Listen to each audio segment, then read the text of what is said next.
Welcome to our channel. నేను మీ master Durgaprasad. ఈరోజు మనతో పాటు డబ్ల్యూడి గణేష్ గారు ఉన్నారు. నమస్కారం గణేష్. నమస్కారం సార్. ఇది చాలా ఆశ్చర్యంగా ఉంది, ఎందుకంటే రకరకాల ఆ, మనస్తత్వాలు, రకరకాల మనుషులు, ప్రతి వాళ్ళు ఏంటంటే డబ్బులు సంపాదనను కోరుకుంటారు. అటువంటిది అంటే మన సమాజంలో మార్పులు, సంస్కరణలు, ముఖ్యంగా ఏంటంటే స్త్రీల యొక్క వాళ్ళ యొక్క స్వాతంత్రం గురించి, వాళ్ళ యొక్క స్వేచ్ఛ గురించి, వాళ్ళ యొక్క హక్కుల గురించి పోరాటలు ఉన్నారు. అలాగే దేశం గురించి అంటే ఆండగారిన ప్రజల గురించి, వాళ్ళ గురించి పోరాడే వాళ్ళు ఉన్నారు. మీరు ప్రత్యేకంగా నాకు చాలా డబ్బుల గురించి ఆలోచించకుండా దేశానికి ఆర్థిక మంచి స్థితి రావాలని కోరుకుంటూ మీరు ఒక సంస్కరణ గురించి అడుగుతున్నారు. ఏంటంటే అది పెన్షన్ల గురించి. అసలు యాక్చువల్గా ఉద్యోగస్తులందరూ కూడా పెన్షన్ తీసేసింది గవర్నమెంట్ 2004 తర్వాత. 2004 తర్వాత రిక్రూట్మెంట్ ఎవరైతే అయ్యారో అందరూ పెన్షన్లు తీశారు. అయితే రాజకీయ నాయకులు మాత్రం వాళ్ళని పోరాటం చేస్తున్నారు. ఏంటి రాజకీయ ఎవరైతే రాజకీయ అంటే ఎమ్మెల్యేలుగా ఎంపీలుగా ఉన్న వాళ్ళ మీద కొన్ని పోరాటాలు చేస్తున్నారు, ఏంటవి? అందరికీ నమస్కారం. నా పేరు గణేష్. నేను గత 2 సంవత్సరాలుగా ప్రజాస్వామ్య సంస్కరణల మీద పోరాడుతున్నాను sir. Right now we are celebrating 75th anniversary of our democracy. కానీ ఇప్పటికీ కొన్ని సంస్కరణలు అవసరమని భావించి నేను ముందుకు వచ్చాను సార్. కొన్ని విషయాలు చూసినప్పుడు మనకి బాధ కలుగుతుంది సార్. ప్రభుత్వంలో జరుగుతున్న అన్యాయాలు. ఫర్ ఎగ్జాంపుల్, హైడ్రా ఉంది. హైడ్రా ప్రభుత్వం మంచి ఉద్దేశంతో తీసుకొచ్చినా చివరికి అన్యాయం అయిపోయింది సాధారణ ప్రజలు మాత్రమే. అధికారులు కానీ, అధికారులపై పర్మిషన్లు ఇవ్వండి అని ఒత్తిడి తెచ్చిన రాజకీయ నాయకులు కానీ వాళ్ళిద్దరూ బాగానే ఉన్నారు. అదే రేవంత్ రెడ్డి గారు ఒక స్పెషల్ జీవో తీసుకొచ్చి 3 నెలలు 6 నెలలు కాకుండా 1 సంవత్సరం 2 సంవత్సరాల పాటు సస్పెండ్ చేసింటే ఈ పర్మిషన్ ఇచ్చిన అధికారులందరినీ చిరస్థాయిగా ప్రజల గుండెలో నిలిచిపోయేవాళ్ళు. అలా చేస్తేనే నెక్స్ట్ టైం ఎవరైనా రాజకీయ నాయకుడు ఒక అధికారికి ఫోన్ చేసి, అయ్యా పర్వాలేదులే, మా బావమరిదిదేలే, మా తమ్ముడిదేలే, పర్మిషన్ ఇచ్చేసే, నేను చూసుకుంటాను అని అంటే, మీరు అదే కాగితం మీద రాసివ్వండి సార్ అనే స్థితికి అధికారి వస్తాడు. అది మనం చూద్దామని భావిద్దాం. ఇలాంటి చూసినప్పుడు ప్రజలు ఏం చేయలేరని బాధ కలుగుతుంది సార్. అంటే ఎవరో ఒకరు ముందరికి వచ్చి గలమెత్తితే తప్ప మార్పు రాదు సార్ ప్రజాస్వామ్యంలో. సో నేను తీసుకున్న సంస్కరణలు ఏమంటే సార్, అందులో మొదటిది రాజకీయ నాయకుడికి 1 పెన్షన్ మాత్రమే ఉండాలి. 1 పొలిటీషియన్ 1 పెన్షన్ అనేదే నా నినాదం. ఇప్పటికీ చాలా మంది రాజకీయ నాయకులు ఒక వ్యక్తి ఎమ్మెల్యేగా మరియు ఎంపీగా పనిచేసినట్లయితే జీవితాంతం అతడు 2 పెన్షన్లు తీసుకుంటాడు. 2 పెన్షన్లు వస్తున్నాయి అంటే ఎమ్మెల్యేగా ఉన్నప్పుడు ఆ స్టేట్ ఇస్తుంది అనుకుంటా. అవును సార్. ఎంపీగా ఉన్నప్పుడు సెంట్రల్ గవర్నమెంట్. అవును సార్. ఆ 2 పెన్షన్లు వస్తాయి. ఎస్.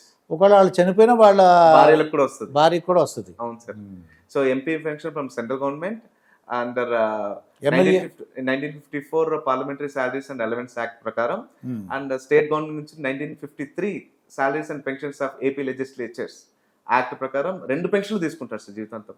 నా డిమాండ్ ఏమంటే 1 pension is enough for 1 politician. Politician should have only 1 pension. అది కూడా ఎందుకంటే అసలు రాజకీయ నాయకులు అందరూ డబ్బులు ఉండేవాళ్ళే చాలా మటుకు. అది కూడా 1 పెన్షన్ మాత్రమే తీసుకోండి. నేను ఎందుకు చెప్తున్నానంటే సార్, ఇప్పటికీ నిజాయితీ పరులైన గుమ్మడి నర్సలే లాంటి వాళ్ళు మన మధ్య ఉన్నారు. రాజకీయ నాయకులకు పెన్షన్ వద్దు అంటే అలాంటి వాళ్ళు అన్యాయం అయిపోతారు. కాబట్టి hour demand is 1 pension is enough for 1 politician. సందర్భం వచ్చింది కాబట్టి చెప్తున్నాను. I'm requesting all parliamentarians from Andhra Pradesh and Telangana, please recommend Gummadi నర్సయ్యస్ name to Padma awards committee for Padmashri. ఆయనకి పద్మశ్రీ ఇవ్వాలి సార్. ములాయం సింగ్ గారికి ఇచ్చారు పద్మశ్రీ. గుమ్మడి నర్సయ్య గారు ఏం తక్కువ సార్? సమాజ్వాదీ పార్టీ ఉత్తరప్రదేశ్లో ములాయం సింగ్ గారికి ఇచ్చారు పాయింట్ సార్. మన ఆయనకు కూడా ఇవ్వాలి సార్. మనం అలాంటి వాళ్ళని గుర్తించాలి సార్. అయితే ఇప్పుడు ఈ పెన్షన్లు చూద్దాం. ఈ పెన్షన్లు అంటే నాకేం అర్థమైందని అంటే, బాగా రాజకీయ నాయకులు అంటే బాగా డబ్బులుండి, ఇప్పుడు గుమ్మడి నర్సయ్య గారికి డబ్బులు లేవు, ఆయన తీసుకుంటారు. ఒక గ్యాస్కి పెన్షన్, గ్యాస్కి ఏంటంటే సబ్సిడీ ఉంటుంది. అవును. నాకు వద్దని చెప్పండి. కొంతమంది ఏమంటారంటే, ఈ మంత్రులు కానీ అందరూ చెప్తున్నారు అన్నమాట, నాకు ఈ సబ్సిడీ వద్దని రిజెక్ట్ చేసుకోండి అంటున్నారు, వాలంటరీగా వదులుకోండి అని అంటున్నారు. నేను ఇదే అంశం ప్రస్తావించాను సార్ గత ఇంటర్వ్యూలో కూడా. మనమే చట్ట సవరణ తీసుకువచ్చి పోరాడాలి సార్. 1 పెన్షన్ మాత్రమే ఉండాలని నిబంధన పెట్టాలి. చట్ట ప్రకారం వీళ్ళు ఎమ్మెల్యే మరియు ఎంపీ పెన్షన్ తీసుకోవడం కరెక్టే అయినా కాలానుగుణంగా మనం చాలా చట్టాలు సవరించుకుంటూ వచ్చాం. 1971 సంవత్సరం వరకు వివిధ సంస్థానాలకి మనం రాజభరణాలు ఇచ్చాం. మన దేశంలో సంస్థానాలు కలిసాయి, పటేల్ గారు చేశారు. 1971 వరకు వాళ్ళకి మనం పెన్షన్లు ఇచ్చాం. అవి 26వ రాజ్యాంగ సవరణ ద్వారా ఇందిరాగాంధీ రద్దు చేశారు. సో అదేవిధంగా ఈ చట్టంలో కూడా సవరణ తీసుకొచ్చి ఒక రాజకీయ నాయకుడు ఒక్క పెన్షన్ మాత్రమే ఉండాలనే నిబంధన పెట్టాలి సార్. ఇంకా రెండోది ఏంటంటే సార్, నేను తీసుకున్న సంస్కరణ పార్టీ ఫిరాయింపుల చట్టం ఉంది సార్ మనకి 1985. మనందరికీ తెలుసు ప్రజాస్వామ్యంలో ప్రజలే అంతిమమని. భారత ప్రజలమైన మేముగా సమర్పించుకుంటున్న శాసనం అని మనము రాజ్యాంగంలో మొదటి వాక్యం అది. మనం వి ది పీపుల్ ఆఫ్ ఇండియా అని రాసుకున్నాం. కానీ ఆ ప్రజలకు విలువే లేదు. ఒక పార్టీ గుర్తుపై ప్రజలందరూ ఓటేసి గెలిపిస్తే అతడు సునాయాసంగా వేరే పార్టీలోకి వెళ్ళిపోతాడు. అయ్యో నువ్వు ఎందుకు వెళ్ళావంటే నియోజకవర్గ అభివృద్ధి కోసం వెళ్ళానంటాడు. But we all know that he joined another party for his own development. తన సొంత అభివృద్ధి కోసం మాత్రమే వెళ్తాడు. అదే ఓట్లు వేసిన ప్రతి ఒక్క ప్రజల దగ్గరికి వెళ్ళి నేను తప్పు అయిపోయింది, నాకు క్షమించండి, నేను మిమ్మల్ని మోసం చేశాను అని అడగ ధైర్యం ఉందా అతనికి? అదే ధైర్యం ఉంటే నువ్వు రాజీనామా చేసి వెళ్ళాలి కదా. దీనికోసం ఈ చట్టం కూడా తీసుకొచ్చాం. చట్టంలో మెయిన్ లొసుగు ఏమంటే సార్, విచక్షణ అధికారం, నిర్ణయాధికారం మొత్తం స్పీకర్ గారికే ఉంటుంది. అతను ఎలా నిర్ణయం తీసుకోగలుగుతాడు? కాబట్టి దీన్ని we cannot challenge the description power of speaker in judiciary also. న్యాయ వ్యవస్థలు కూడా ఈ విషయంలో ఏం చేయలేవు సార్. కేవలం సూచనలు చేయగలిగితే తప్ప ఆదేశాలు ఇవ్వలేవు.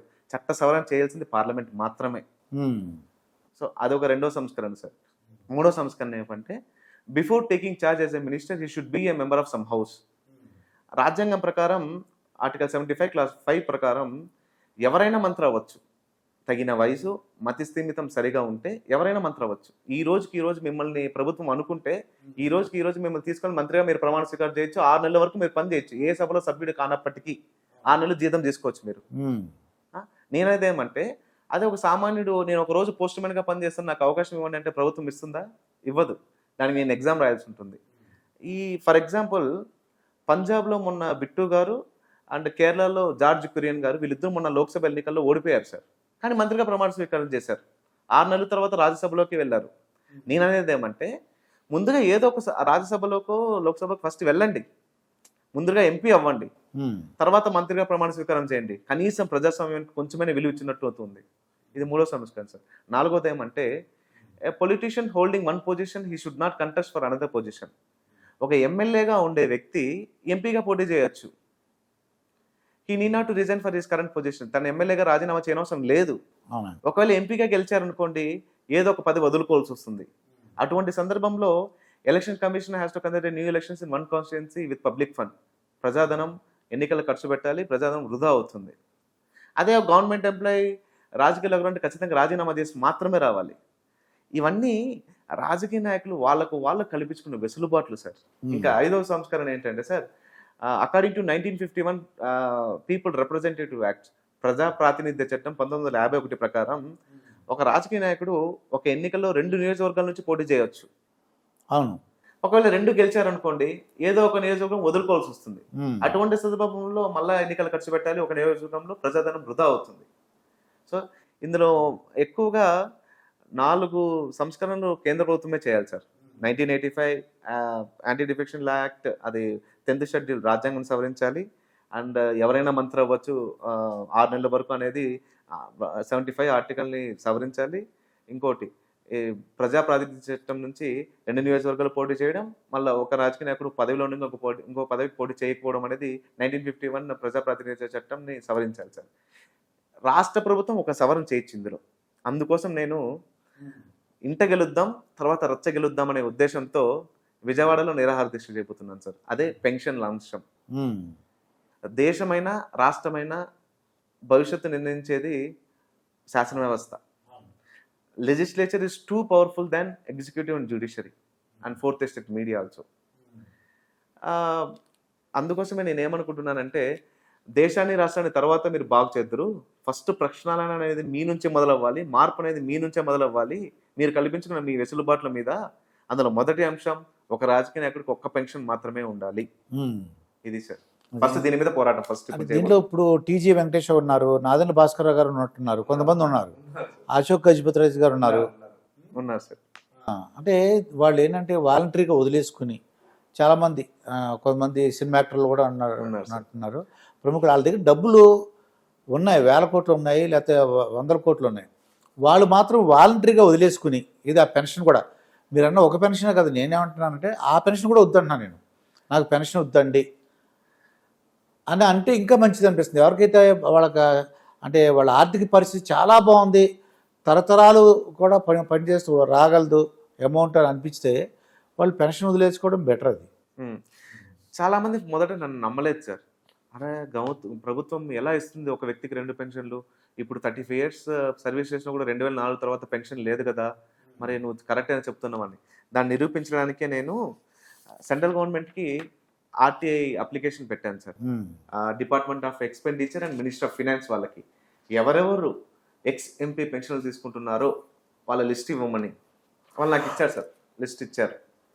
అదేవిధంగా రాష్ట్ర ప్రభుత్వం కూడా ఏపీ లెజిస్లేచర్కి ఆర్టీఐ అప్లై చేశాను సార్. వాళ్ళు నాకు లిస్ట్ ఇచ్చారు, ఎవరెవరు ఎక్స్ఎమ్మెల్యే పెన్షన్స్ తీసుకుంటారో వాళ్ళు లిస్ట్ ఇవ్వండి అన్నారు, వాళ్ళు ఇచ్చారు సార్. ఈ 2 పెన్షనర్స్ లిస్ట్ని, MP pensioners list and MLA pensioners list పక్కన పక్కన పెట్టుకొని చూసినప్పుడు నేను చాలా ఆశ్చర్యపోయాను సార్. చాలా పెద్ద వ్యక్తులు 2 పెన్షన్లు తీసుకుంటున్నారు. ఈ రాజకీయ నాయకుల పెన్షన్స్ గురించి మాట్లాడడానికి నువ్వెవరు అని ఎవరైనా నన్ను ప్రశ్నిస్తే, as a citizen of this country I have right to ask.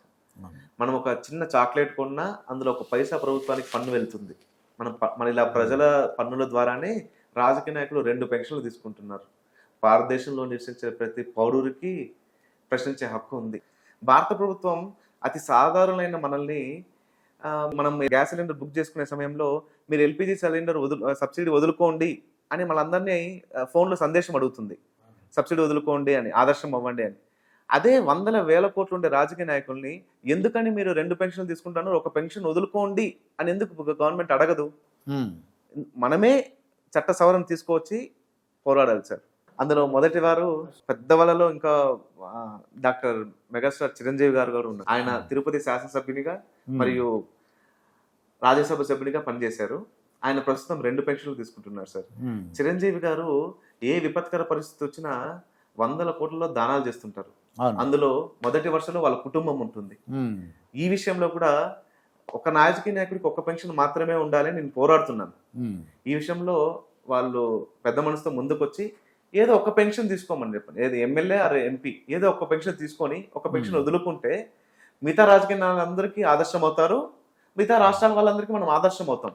Chiranjeevi గారి ఎంపీ పెన్షనర్ లిస్ట్ లో తన serial number 1942. MLA pensioners list లో చిరంజీవి గారి నెంబర్ 336. తప్పకుండా చట్టసభను తీసుకొస్తాం. ఆయన 2 పెన్షన్లు కలిపి ఉసిరికాయంత తీసుకుంటుంటే పుచ్చకాయంత దానాలు చేస్తారు సార్. అవును, దయచేసి అపార్థం చేసుకోకండి సార్. మీరు కేవలం ఆదర్శంగా నిలవాలని నేను కోరుకుంటున్నాను సార్. నేను 2వ క్లాస్లో ఉన్నప్పుడు ట్యాగూర్ సినిమా చూశాను సార్. ఇప్పుడు ఇలా ప్రజాస్వామ్య సంస్కరణలు పోరాటంలో రావడానికి చాలా ప్రభావం sir. I'm very big fan of megastar garu. ఇంకా 2వ ప్రముఖ వ్యక్తి అశోక్ గజపతిరాజు గారు సార్. ఆయన ఎమ్మెల్యేగా మరియు ఎంపీగా పనిచేశారు సార్. ఎంపీ పెన్షన్ లిస్ట్ లో తన serial number 942 and MLA pension list లో తన సీరియల్ నెంబర్ 61. ఇంకా 3వ ప్రముఖ వ్యక్తి టీజీ వెంకటేష్ గారు sir, Kurnool. MP pension list లో తన number 2113 and MLA pension list లో తన నెంబర్ 333. ఇంకా 4వ ప్రముఖ వ్యక్తి సార్ మన మాజీ ముఖ్యమంత్రి వర్యులు నాదెళ్ల భాస్కర్ రావు గారు. ఓకే, ఆయన ఎంపీ కూడా చేశారా? ఎంపీ పెన్షన్ లిస్ట్ లో తన నెంబర్ 218. ఎమ్మెల్యే పెన్షన్ లిస్ట్ లో తన నెంబర్ 85. అండ్ 5వ ప్రముఖ వ్యక్తి అనంత వెంకటరామరెడ్డి గారు సార్, అనంతపురం.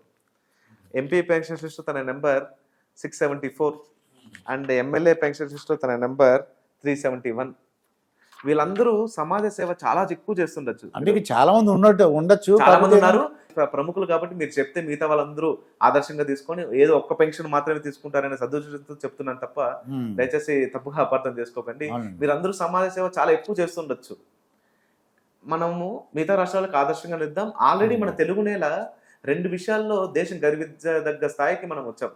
ఒకటి 1919వ సంవత్సరంలో మన జాతీయ గీతం జనగణమన మన తెలుగు నేల మీదనే స్వరకల్పన మరియు తర్జుమా చేయడం జరిగింది. మ్యూజిక్ కంపోజిషన్ అండ్ ట్రాన్స్లేషన్ జరిగింది మదనపల్లి, చిత్తూరు జిల్లా మా కాలేజ్లోనే, బీటీ కాలేజ్. అలాగే రెండో గర్వించదగ్గ విషయం, మన తెలంగాణలోని నడిగూడెం అనే గ్రామంలో జాతీయ పతాక రూపకల్పన పింగళి వెంకయ్య గారు చేశారు. సో ఈ 2 మనము గర్వించాలి బాగా. భాగంగా నేను చాలా యూట్యూబ్ ఛానల్స్లో ఇంటర్వ్యూలు ఇవ్వడం జరిగింది, ఆర్టికల్స్ రాయడం జరిగింది న్యూస్ పేపర్స్కి. అండ్ గత డిసెంబర్ 28వ తారీఖున ఒక కార్యక్రమం చేయడం జరిగింది. ఇందులో ముఖ్య అతిథులుగా లెజిస్లేచర్ నుంచి గుమ్మడి నర్సయ్య గారు అండ్ జ్యుడిషియరీ నుంచి justice Lakshman Reddy garu, former Lokayukta of Andhra Pradesh. And executive నుంచి LV Subrahmanyam garu, IAS, former chief secretary of Andhra Pradesh. And fourth estate media నుంచి Virahat Ali garu, Telangana journalist association president. And ఈ కార్యక్రమానికి సభాధ్యక్షత వహించింది సీనియర్ జర్నలిస్ట్ ప్రభు గారు. ఈ సందర్భంగా వాళ్ళందరికీ మరోసారి నేను కృతజ్ఞత తెలుపుకుంటున్నాను. నేను ఈ సంస్కరణల కోసం చేస్తున్న పోరాటంలో ఇంతవరకు ఎవరి దగ్గర ₹1 కూడా తీసుకోలేదు. నా సొంత డబ్బు మాత్రమే ఇప్పటివరకు ఖర్చు పెట్టుకుంటూ వచ్చాను.